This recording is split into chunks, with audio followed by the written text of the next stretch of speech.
welcome back to From the Belly. It's been a while since I've done a recording. We had this one scheduled last week, and we just had some things come up, and we were not able to meet. Today, I have Reverend Dr. Justin Cox. And Justin and I share a lot in common, man. We spent, as I do with all my guests, if I never have met them, and I suss it out from Facebook.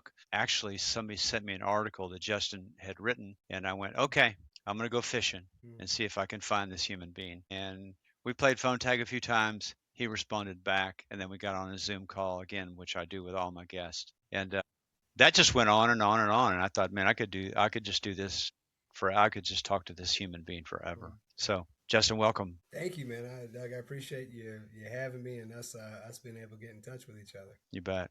And I was just telling Justin as we were getting ready for this, I spoke with somebody yesterday from the Evergreen Conference with the ABC USA. That gentleman knew of Justin. I spoke with a woman today who's kind of in the higher up executive leadership of the Alliance of Baptists, which I'd never even heard of. Justin introduced me to them. I reached out to them. I'm pursuing some ordination stuff, I would call it. And then she said, I was name dropping. I name dropped yesterday to Paul Schneider, and today I name dropped to Stephanie. And she goes, "Oh yeah, Justin Cox. Yeah. I know that name, and I've met him. I don't know him all that well, but I've met him." And I went, "Okay, man." So it's so funny. I mean, the fact that people even know who you are is so funny. okay. Yeah, I mean, I know those names as well. But Yeah. I don't know. It's so weird. You start trying to you play that game that 5 steps to Kevin Bacon. It's probably more like 9 steps to Justin Cox. You got to go a little bit. You got to Okay. step a little bit more to find me. But it is kind of cool to I mean, these That's circles cool. that you run in, they really are. It doesn't take long. Like, oh yeah, even if I don't know the person, I'm like, I know somebody they know, There you go. which is nice. That's cool. That's great. So I'm going to read a little bit of your bio that I threw together. I splashed it together. If I get anything wrong, I'm fine being wrong because then we'll get it right. And I think the one thing I forgot to mention I forgot to write this in the bio that you're an author, and I want to talk about some of that today, just in regards to where people can find your work, what you're working on, what do you read, those kind of things. But we'll get into that. So Justin is an ordained minister. He's a late night baker, and he's a storyteller. His writings have appeared in Mockingbird Magazine, Huffington Post, and the Baptist Peacemaker, which I'd never even heard of. He's a regular contributor at Good Faith Media, Baptist News Global. That's where I read the article, by the way. Salvation South and The Christian Citizen. Wow, you spent a lot of time writing. A collection of his family's ghost stories were featured in the December edition of 96th of October. Justin lives in the South with his wife, his kids, and he rambles from time to time at Black Sheep Baptist. And if you get to know Justin, you'll figure out what that black sheep means, because I asked him that right on the nose. I said, okay, tell me what this means about you being a Black Sheep Baptist. He has a patron saint and he has a patron sinner that he follows, even though I think both of those, of course, have moved on to wherever we move on to. That's it. Wherever we move on to. So did I get the bio right? That sounds good enough for me. Okay. Is that the Justin Cox you know? That sounds all right. That's me today. That's okay. Okay. Yeah. Well, that's a good place to start. Tell us day to day. Let's look at maybe latter part of 2025 into 2026. What do you do every day? What's your life about? Let's see. What do I do every day? Well, I'm trying to slow down a bit. I think I'm at an age in my life where I have these very small children, and so a lot of my attention is just around them, just around this moment that I'm both really happy to be in, but also like really just tiring. I had kids a little bit later in life, and so I'm tired half the time. They really put me through the ringer. They're small. A big reason we had to reschedule this was because they got me sick. They brought home. So I don't know which one got it first. I think it was the youngest, but she had picked it up somewhere, and we just got sick. So a lot of my energy is just around them, and I've put a focus on that ever since I've been in, quote unquote, congregational ministry, which is how I earn my dollar. I guess that's the best way to put it. That's my job. The job is a congregational ministry. It means that I just serve in a church, and so I've tried to guard my family life pretty adamantly, since I've done it. And, I just heard stories when I was getting into ministry about, people who would, mom or dad were a minister and the church really sucked the life out of them or took Hmm. them away from us. And I was like, I don't want my kids to have that story. So I've tried to change the language. I'm trying to be more intentional. Like when I tell them I'm going somewhere, I try to tell them I'm going to work and not Mm. tell them I'm going to church. Because Wow. I don't want them to Wow. associate, Yeah. church taking me away from them. I mean, of course they go sometimes, and sometimes they don't. Just depends. They're not going to meetings and things like that on like Tuesday or Wednesday nights. Um, but so home life is really really important to me. I do Mm. a lot of time to try to be present as much as I can with them and to be supportive for my spouse who has taken it on the chin and been the person here on the Mm. day to day. We did not set out to be kind of a traditional, one partner stays at home while the other one works. But man, with childcare and cost, like that's the way it turned out. So Mhm. we view ourselves as very unconventional people, but we found ourselves in these very conventional kind of roles Mm. at the time being in this season. So there's that. As far as like the ministry part of it, like Yeah. we'll probably talk a lot about, or we'll probably get some about Will Campbell at some point, but who is my patron saint. But Will said, I don't really have a ministry. He said, I have a life. He said, this is how I live Mm. my life. I really wouldn't call what I do ministry. So let's Mm. see, what do I do?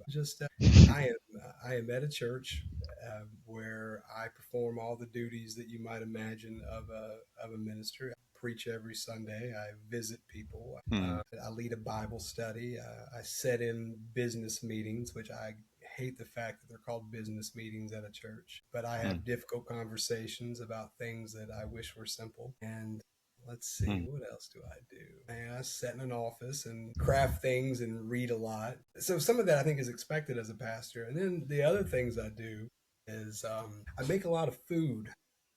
Mm. I take a lot of food to people. Like even Wow. yesterday, it was voting day here. So we had our primary elections and was downstairs, and I was to talk to somebody, and that's where the polling station is downstairs at our church. And Okay. so I went down there to talk to somebody, and the entire polling staff were having some kind of conversation about soul food.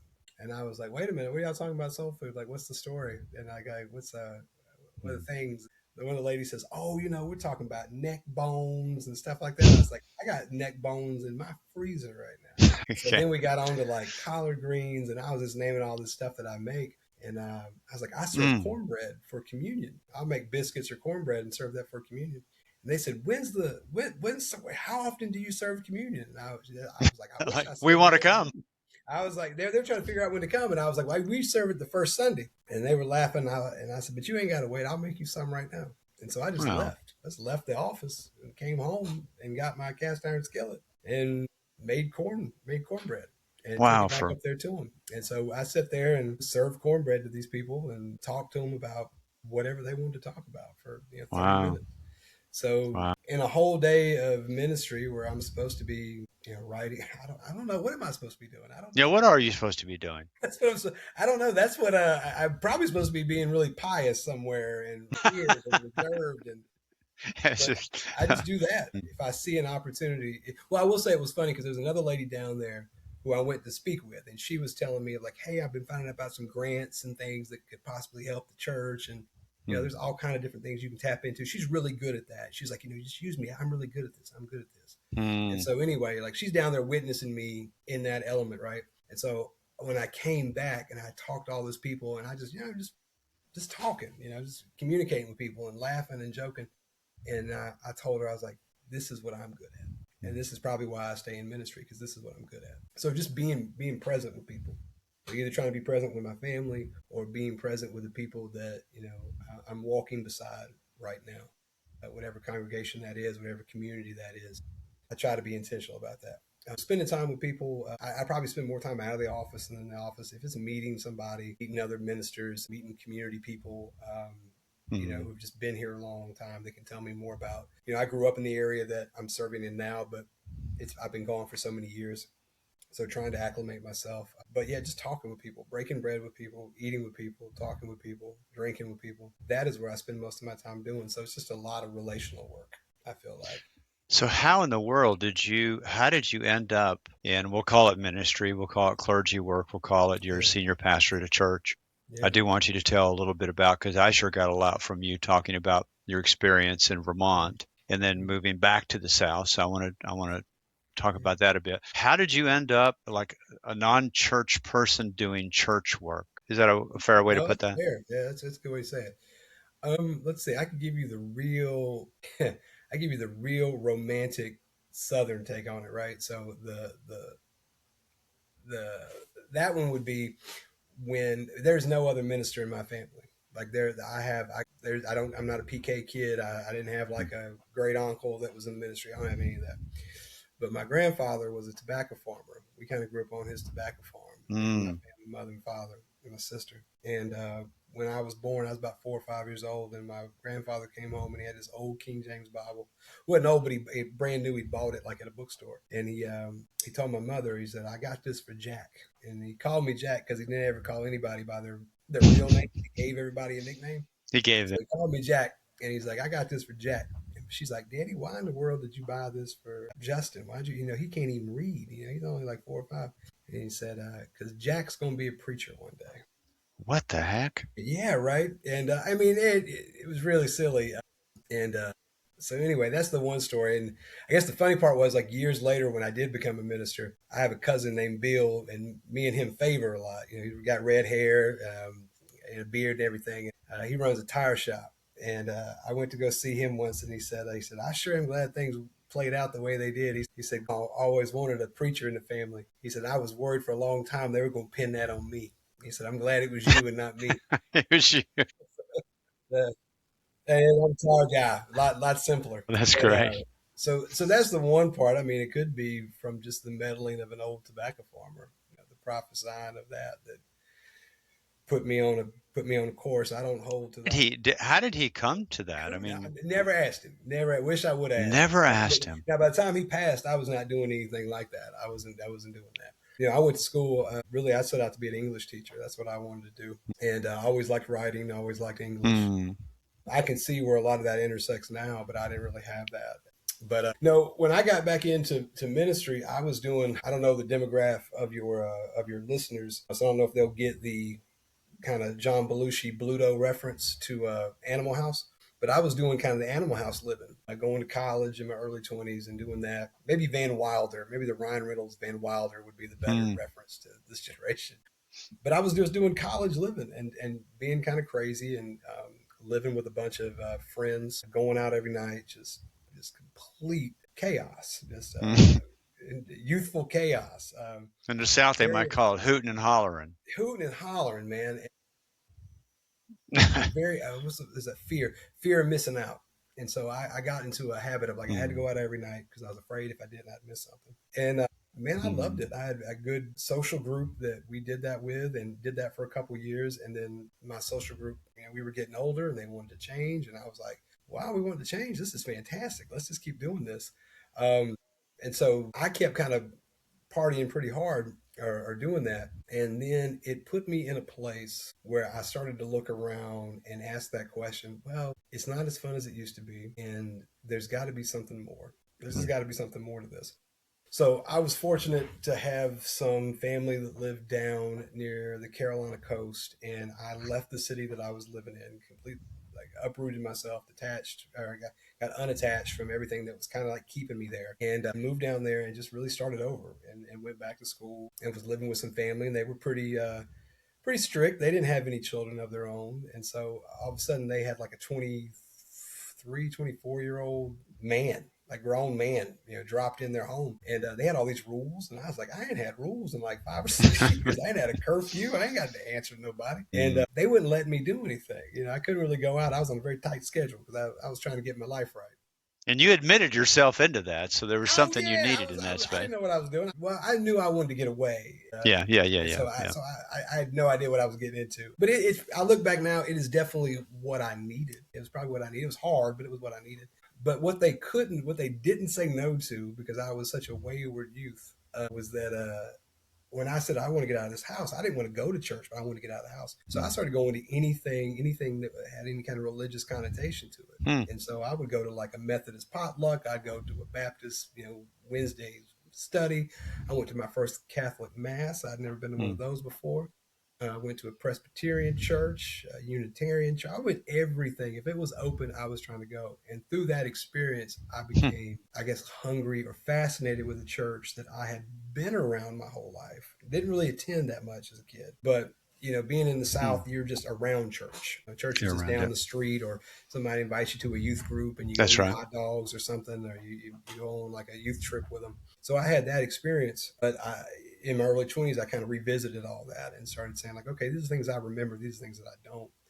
That opened a lot of doors. And so when I left the beach and kind of went up to Wilmington, um, you know, I was very much, I guess, what we call now like in a seeking state of Sure. mind. Yeah. I was, discovering new churches, new ways of worship that I Hmm. hadn't experienced before. And so I did all that. And then I don't know if I was feeling a call to ministry then, or I felt like God was calling me to do something. It wasn't until I got back to kind of in Greensboro, North Carolina, and I met my spouse who was on a similar kind of path of asking Hmm. questions, and we began to have some deep conversations, and like, well, let's find us a place where we can ask these questions that we have, and we can kind of grow. So we found this Methodist church, and there was a pastor there, associate pastor there, who was about in my age, pretty much fresh out of seminary.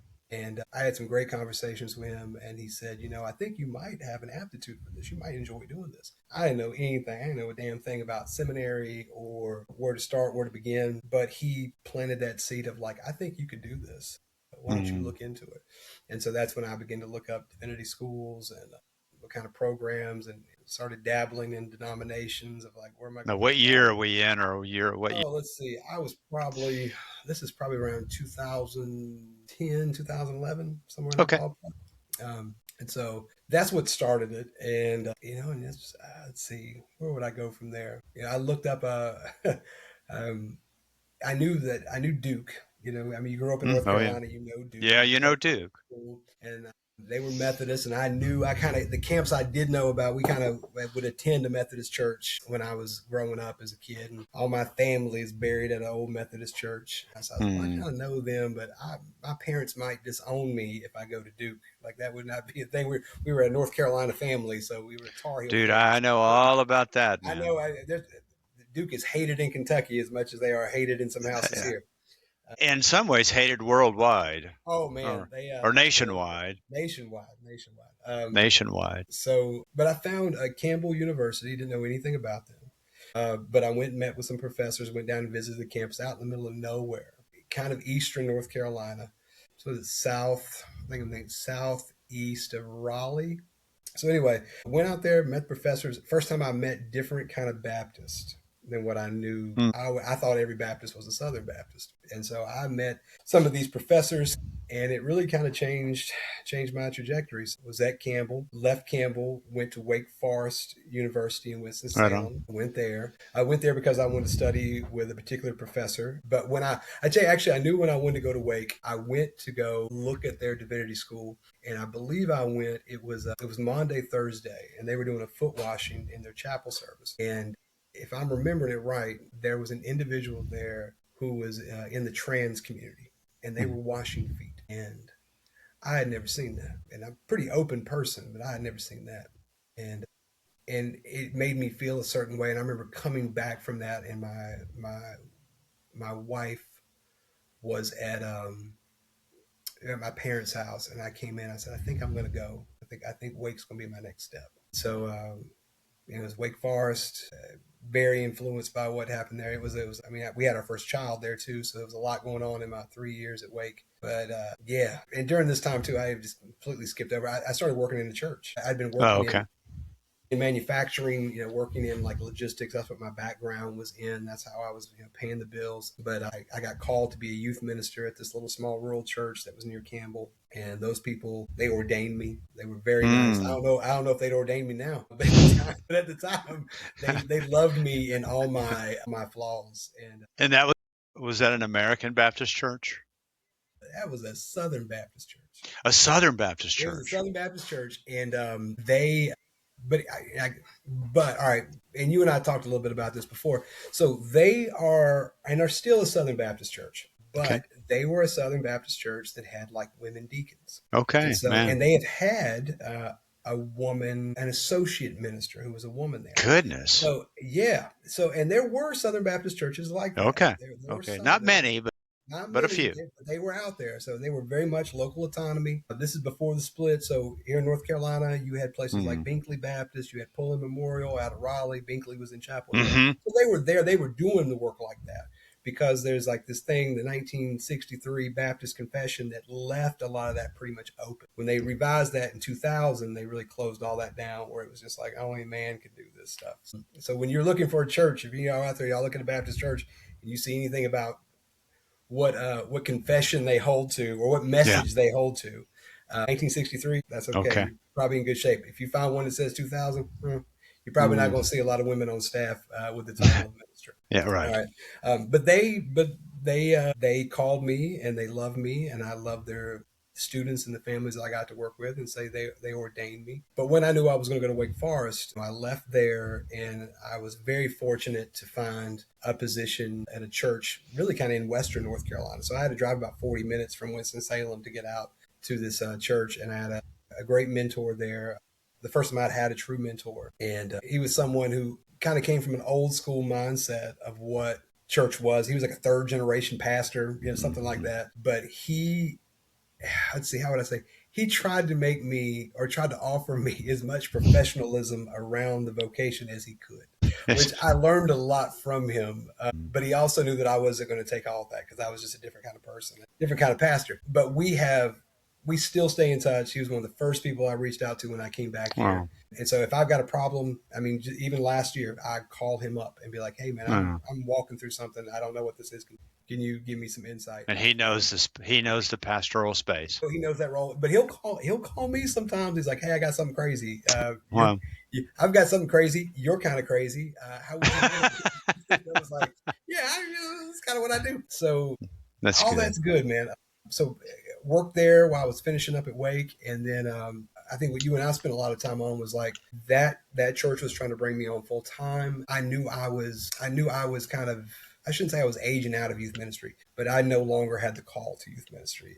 We had our first kid. I didn't want to go on youth trips anymore. I wanted to be at home. The excitement wasn't there the way it was, and so I pretty much expressed that to him and said, I'm gonna kind of look. I may see if there's anything else out there. So late one night, when me and my spouse were up and she was rocking our firstborn to sleep, I found this church up in Vermont, and it was about 6 months before I graduated from Wake. Mm. And it sounded wonderful. It was an American Baptist church, and it was a federated church. They were American Baptist and United Methodist, and Oh, okay. but it sounded great. It sounded wonderful. It was very inclusive, very progressive. Kind of fit what I was doing. Had a strong sense of creation care and ecology. That's what I did my master's concentration in. And so I asked my wife. I said, what do you think about this?" And we had no connections in the Northeast, and she's a musician, and she told me, she's like, "Well, you audition for everything. Even if you don't get it, it's a good experience." So I submitted my stuff and was very honest and authentic with them.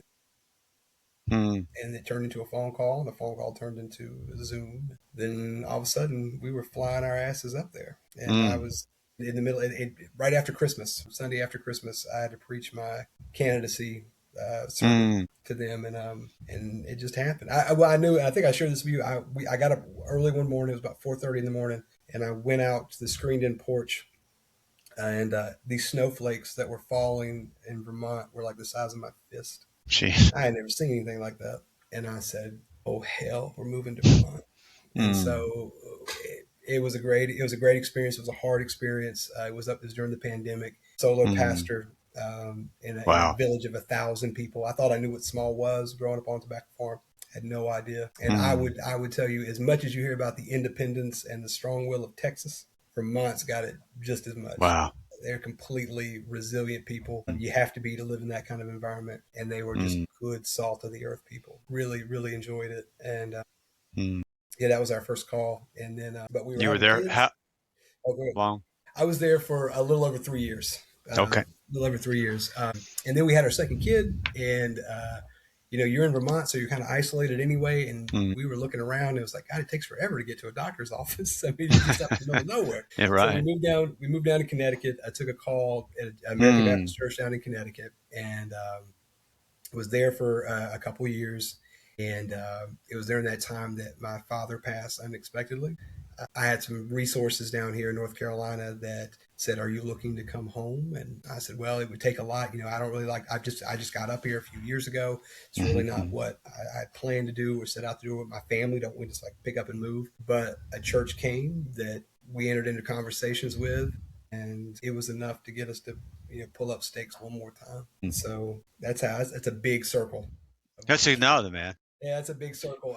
But yeah, so that's for everything from school and education to getting in the church, and then getting up to the Northeast, and then kind of coming back home. And so yeah, and I really right now I live about 25 minutes from where I grew up. So this is about Okay. as close as home as you can get. I was going to say that's home. Yeah, that's all. In relationship to what we touched on earlier, being a non-church person, and then not just becoming a church member, but actually becoming a pastor. So representative, clearly representative of the church life. Has that been a process for you to own that and be able to, even when you're in the community, people say, well, what do you do? Well, I work for a living. Well, what do you do for a living? Well, I Mm. bake and I would. Has it been difficult for you to own that, or does it feel like, no, actually, it's just like it's very natural to me. Oh, it's nothing natural about it at all. There's Uh, not. it Hmm. is the only thing natural about it is like, so if you hear ministers or people that use the term called, like I feel called to be doing this. You do? Yeah, I have no problem using that language, Okay. but I imposter syndrome. Like I am not. I don't look like. I don't act like Billy Graham. I don't wear a suit. I do wear. I wear a robe now pretty often, but I might wear that might be for a season in the church, and then I might switch to wearing just a jacket and a button-up shirt. I may wear. Oh, I've wore overalls before. I've wore aprons. Hmm. Just depends on how the mood hits me, I guess. How the spirit, how she guides me. But I've always felt like I don't really fit the mold, and it becomes more apparent in very traditional spaces. So if you're in Hmm. a church that's got a big steeple, it's got the pews, and it's got the pictures on the walls of all the former ministers, I don't ever look anything like any of them. Hmm. And it's not out just to not try to be that. It's just You're just not that. I just not that. I just ain't that. And so that's always been a struggle. I generally don't tell people when they ask me what I do. I'll come up with Hmm. it's not. I mean, usually it'll come up. Like if they ask me point blank, I'll say sure. Like I'm a minister, but I always have to lead with what kind of minister I am, what kind of Baptist I am. I have to explain that. Yeah, you have to explain that. I'm like, I'm a Jimmy Carter kind of Baptist, or I'm a Martin Luther King Jr. kind of Baptist. I'm a Will Okay. Campbell kind of Baptist. Okay. Okay. Yeah, I'm not. I'm a preacher who's not. I'm not doing hellfire and brimstone sermons. That's not my. It's not my bread and butter. Give them. I try to give them a little something of a better idea, because I mean, the terms we have now are just so loaded, and Hmm. so I think They it's sure helpful are. for them and helpful for me. But yeah, it's a weird hat to wear, man. I enjoy it, but it does feel a lot of time you after sometimes. So I've got two questions, and they actually, even though they're separate questions, they might actually conjoin together. I want you to talk about Will Campbell because my bet is most people listening don't even know who that is. So introduce us to Will and what the connection is there, and then what does salvation mean to you? Yeah. Let's see. Well, the first one's a lot easier to answer. Yeah. So Will Campbell, I'll tell you how I came to know Will Campbell. So I was getting ready to go to Wake Forest, and this was like the summer before we had moved. We had moved to Winston Salem, and I was told to meet up with this guy named Don, friend of a friend, to kind of put us in touch with each other. And they're like, "Hey, you all are cut from the same cloth. You've got beards. You've got, I had longer hair. I just cut my hair not long ago. We both had like ponytails and all that kind of stuff. And Don had left this kind of very cushy denominational position with Cooperative Baptist, and decided to grow food and just give it away on this farm that he lived on. Hmm. And I thought that was fascinating.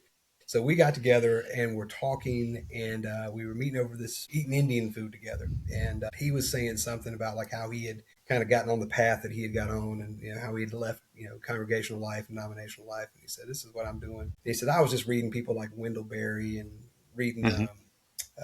Will Campbell," and he could tell I didn't know what he was talking about. I didn't know who Will Campbell was. Don set down his fork and he said, it was a little bit more colorful language than I'll say here, but he said, "Don't tell anybody you're a damn Baptist until you read Will Campbell." Well, And I said, okay. And so I went and I bought every book he ever had, mm, ever wrote, every article that ever mentioned him, and I just consumed that over the course of my time at Wake Forest. But wow. Will Campbell he was a civil rights person. He's bigger than that, but he kind of came to fame as a during civil rights as a man behind the scenes. But he was born to a family in Mississippi, um, and grew up just around a lot of. Grew up as what he was just a poor rural Southern white, Mm-hmm. and carried all that experience with him. Got called into ministry when he was like 17, baptized and ordained at his little family church at East Forks Jeez. down there in Mississippi, and the people that signed his ordination papers was like his father and his uncle, and they knew the pastor. I mean, he was just as small as you can get. So he was called to be a minister at 17, and Wow. then went off to like a Bible college Mm-hmm. and begin to between that and his brother Joe begin to ask some bigger questions about who God was and what God was doing, and begin to looking around at the world that he was in and seeing how people were treated. And so he went into the military. He actually went to Wake Forest University for a time too. But he read this book called Freedom Road that his brother Joe gave him, and it was about the South after the war and Reconstruction. Howard Fast, Freedom Road. So he read that book, and it really just kind of changed his mindset. And he's like, he really wanted to get into this thing about racial reconciliation, and that God Mm, really did reconcile all of us. And so he decided he wanted to keep studying.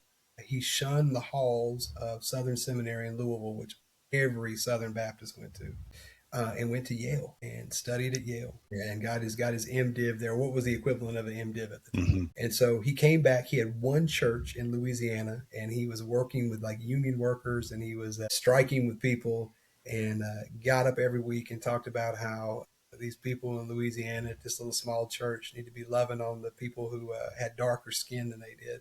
And he lasted about a year or two, and Mm-hmm.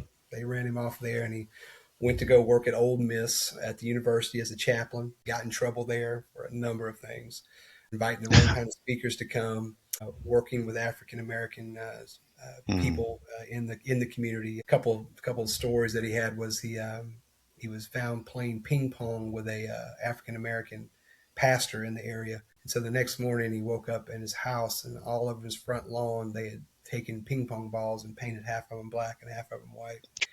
And then man. another instance where he hosted like a at a dance or a formal some kind of socialization thing at the campus, and invited anybody that wanted to come that could come, and someone came and put feces in the punch bowl. And Phew. so Will knew just what it wasn't going to work there either, and Wow. so he got out of that and Mm, pretty much went on as a preacher for without a steeple. That's how he referred to himself, as a bootleg pastor and a preacher that didn't have a steeple. Started working with the Association of Southern Churchmen, Council of Southern Churchmen, and then began working with the Southern Christian Leadership Conference. He was the only white person there at its first meeting, and of course, King was leading that meeting. Martin Luther King, but he was just this fascinating guy that did all this work around racial reconciliation, wrote all this wonderful stuff, all these wonderful articles, and then wrote books. I was doing, and what got me about Will is that when you kind of had him pegged as just a social justice, being on the right side of the civil rights, mm-hmm. was when he was working with the Southern Christian Leadership Conference. They were like, Will, we love what you do. We appreciate you being here, but you don't need to be here for us. Like, you need to go back and work with these rural Southern whites that are your people. You need to work with them. And so Will did, and he goes back and he kind of becomes not someone who supported what they did, but he supported the humanity in everybody. And so he would go and like witness to like the KKK. When Bob Jones got sent off to federal prison here in North Carolina, like the stories that Will Campbell went to see him the night before and had communion with him. Wow. And yeah, I mean, just stuff that's like, man, that makes me real uncomfortable. So he would let me see if I get this. He wouldn't just proselytize, be it, or share the good news, the gospel with the KKK, for example. He would actually go and have a meal with them. Yeah, Is that yeah. His big thing was, if you love one, you have to love them all. goodness? And that was and his other big one, his big story, and it's probably his most famous quote was that he got him and his brother and a guy named P.D. East were sitting around one night, and they got a phone call that down in Haynesville Alabama, a young seminary student, along with a couple other people, were shot by this sheriff down there. And I'm trying to remember the sheriff's name. But the seminary student that was shot, Will knew him. Oh, Mm. God, I'm blanking on his name now. But it was Jonathan Daniels. Jonathan Daniels was and Thomas Coleman was the sheriff's name. So Wow. Jonathan Daniels is shot. He has been protesting down there, trying to get people, been protesting and trying to get people registered to vote. And Campbell, or he comes out, they're let out of prison that day, and this deputy sheriff is waiting on them and finds them in a convenience store and opens up fire on them, confronts them, opens up fire. Jonathan Daniels steps in front of this Mm. woman. It's not Ruby Bridges, maybe it is. He steps in front of this woman and keeps her from getting killed. But he murders him. Thomas Coleman murders Jonathan Daniels right there. So Will gets this phone call telling him about his friend that he knows has been at other marches and been in other things. And Campbell just says, like, it's just awful. He's bothered by it. So him and this guy, Pete East, they have this conversation. And, they had debated for years about the existence of God and, who God loves and who God doesn't. And Will had given him this definition of Christianity. And he said, we're all bastards, but God loves us anyway. And PDE says, he starts this questioning with Will, and he said, is Jonathan Daniels a bastard? And Will's like, I guess in some ways we're all bastards. And he's saying we all have this, deprived humanity in us that can do things. And he said, that's not what I'm asking. He said, I'm asking, is he a bastard? He Mm. says, because I know what a bastard is. He goes, PD tells me, he says, my mama didn't know my daddy. That's a strong word where I come from. So Mm. you Mm. tell me, is Jonathan Daniels a bastard? And he says, I knew if I told him, he would have me in my argument if I backtracked on what I would said. So I admitted, I'm like, well, of course I think Jonathan's a bastard. And he says, what about this man that shot him? What about this sheriff? And he says, that was a lot easier. That was easy for me to say. It's like, of course he was a bastard. And he said, that's when Petey got up in my face and he said, all right, tell me this. Which one of those little bastards does God love more? And even talking about it now, Doug, reading that for the first time in that book, Will has this moment where he's like, everything I fought for, every march I showed up at, every academic altar that I went to kind of separate myself from the Thomas Colemans of the world. Mm. He said, it just broke me. And he said, I finally understood what I was supposed to do in this call. He said, and he tells Thomas, he tells PD, he said, you've made a damn Christian out of me for the first Jeez. time. And so, Wow. man, it was stuff like that. And so anyway, when I read Will Campbell, and he Wow. continued to do stuff like that. He just pressed the boundary. He pressed stuff, LGBTQ stuff, doing it long before some of it got bigger Mm. now in Mm. the last so many years. But he stood up for that. He was always a contrarian. Anybody that thought they had him pegged, he would turn around. If you got him in one camp, he would switch sides and do another thing. He was just this very Wendell Mm. Berry-ish, just this Mm. kind of this. He was a curmudgeon, but he wasn't an asshole. And I read that, and I found out this is the kind of guy. This is a Baptist minister.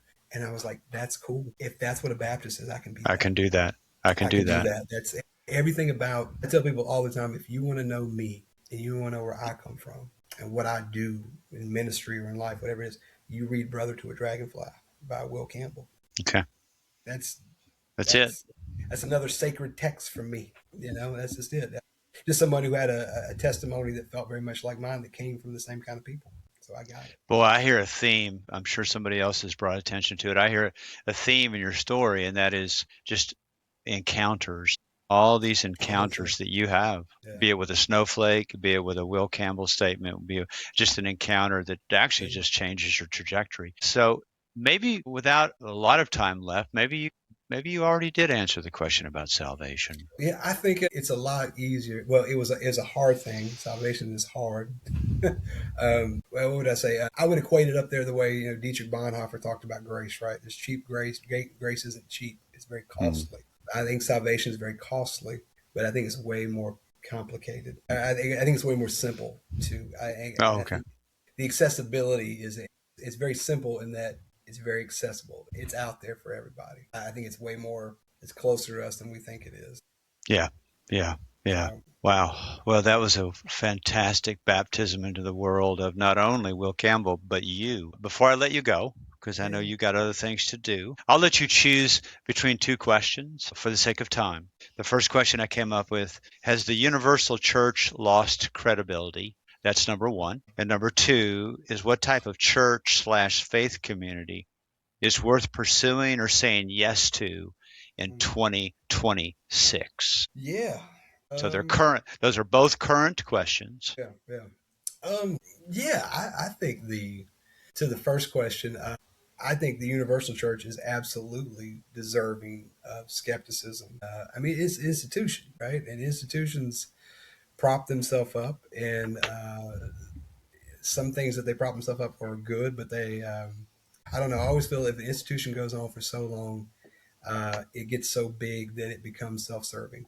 It becomes It more can't, about it can't help not to, it is can't maybe help what not you're to be. saying. It becomes more about preservation, and so I think that is a worthy thing to poke holes into. And then you look around and look about it. Well, in 2026, the church has been silent on so much, or it has Mm. abdicated its position to speak towards things. And I think my fascination with people like Campbell and Bayard Rustin and Martin Luther King Jr. And I looked at the '60s as I saw the church as a radical place. They burned churches for a reason because they were dangerous. They Wow. were people. That's where people met, and that's where change was possible. And the church could play a part in that. And the fact that it's well, we don't want to do that anymore, or we want I see. everybody to kind of just get along. We sing songs and we feel good, and we become a sanctuary that is a comfortable one versus one that offers true sanctuary, which is something that looks more like reprieve from a world that Hmm. is just dead set on burning itself down. So I think there's good skepticism and good cynicism, and the church is deserving of all the flack that it gets right now Mm. because it should be leading conversations instead of playing catch up. Like I see stuff all the time come out like, well, the church just said this, they made this statement. I'm like, the world has moved so far past that. Like the church is having a conversation that they should have had Mm. in 1975. We're just getting caught Yeah. up to that. Like women in ministry, open and affirming. Like we should have been doing that. We should have been the leaders in that. We should have been And the maybe, first. I don't know if you know the name Edwin Friedman. Boy, he wrote a book on leadership. Researcher, died at the age of 60, but his book, Failure of Nerve, not only is it a fantastic book on leadership, he found a real home within Christian communities as much as he did within Jewish communities. That book but even that title, what I'm thinking of is just a failure of nerve. It's kind of like after the fact. Yeah, we'll support this, we'll support that, but to lead it, but Leader, man. got to lead it. Okay, so I'm thinking of this as we end today. Tell me if my thinking is clear. Not only have I been thinking a lot about this, but this is my orientation to life. When I go out into the world, if I walk the streets of McMinnville here, I don't see the world. I don't see the world as in opposition Mm. to Jesus. I don't see the world in opposition to my faith. I know there's a force of opposition in the world because when you're baking cornbread for these folks that maybe don't go to church and maybe wouldn't consider themselves to be Christians or whatever, I mean, you're not in opposition with these people. I mean, you're actually, I mean, it's kind of like, I think of the body of Christ as larger than what we tend to think of. The Yeah. body of Christ it might very well be the entire world, is the way I think of it. But I also know, to your point, there's a force of opposition that this structure within the world, when you come up against that, it'll burn your church down. I mean, we had somebody come through this church not too long ago that said, I think I told you, they said, if you don't take that, they probably referred to it as a fag flag, but if you don't take that pride flag down, we'll take your church down, you know? And when I hear those things, it's like, and this church here in McMinnville takes it serious because, when you, That's yeah, the kind of church. That's the second question. That's the kind of church that if you're going to give your time and your talents mm, and your mm, relationship equity, whatever you want to call it, find a place that is authentically and vulnerably trying to live out something like that. trying to That, live it that, out. that has some principles that says like this stuff that we read in this book, we are trying to live it out. We are trying to stand up for the least of these. We are about the people on the margins. We are in the I won't say the business, but we are in the belief that the God that came in this lowly Galilean was a liberating God that liberated us from all this stuff. And I think And maybe we can find some harmony in, let's say, I'm not talking about one of my literal neighbors, but I'm saying somebody who doesn't go to church, doesn't know anything about. And I say, so, they ask you to read the Bible, and I say, yeah, I read the Bible. And rather than maybe the old mindset I used to have because it was indoctrinated into me that somehow I need to defend the scriptures, I think what I'd say is we'll probably find harmony in the fact that I find this to be a very difficult book. I find this to be a very difficult book. there's a I mean, lot I of read some passages messages this morning for Lent, and I'm just going, I just need to go take a walk. It's difficult. There's inconsistencies, but it's supposed to be engaging. Engaging it is. I think I told you like maybe this even goes on the salvation question too though. But I remember sitting with a group of ministers that were a little bit more literal than I was, a little bit more. We'll just use the Mm-hmm. words we have, a little bit more conservative theology. And they asked me about some atonement theory, and they're like, "What do you think about that?" And I was like, "I don't think about it at all. It sounds horrible." I remember you Because saying that. because if that's God, if that's what Mm, God is in the if that's who God is, then that is a moral monster, and that is not worthy of adoration. And mm. if I can come up with that, then we've got a big problem. If I'm aware of that, then we have a big problem.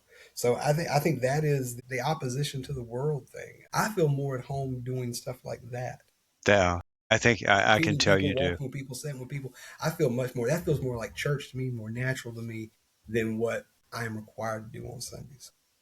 Yeah, but it does sound like I would assume you're in a community that says go home and bake cornbread Oh, they're cool. They're like, and bring it back. what are you doing this afternoon? Like, I got to leave. I got to make somebody some bread, or I got to Yeah, go make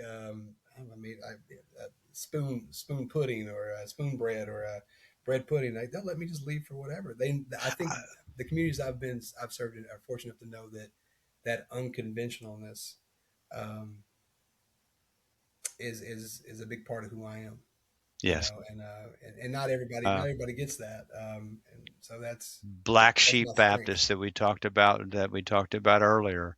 Um, How about if we end with, it's kind of a strange, it's not really a blessing per se, but I think it's a blessing that comes through the writing of, I'm reading Jesus and the Disinherited right now, Oh God, Howard yeah. Thurman. And boy, it's something I read last night and I was tired while I was reading it. Sometimes I'll wake up in the morning, I'll feel really good about reading Howard Thurman, but I can't remember a damn thing I read. I remember this. I remembered this, and I went, man, that resonates with me. He essentially says, "Don't call any man." This is paraphrased. Don't call any man great, but identify what the man is great at. But don't call him great, but identify what he's great at.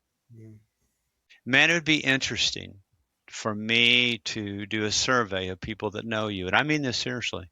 And I would hope that this would happen before your memorial service. That I would ask people, what is Justin great at? And my bet is two things would happen. Number one is people that know you well would answer it.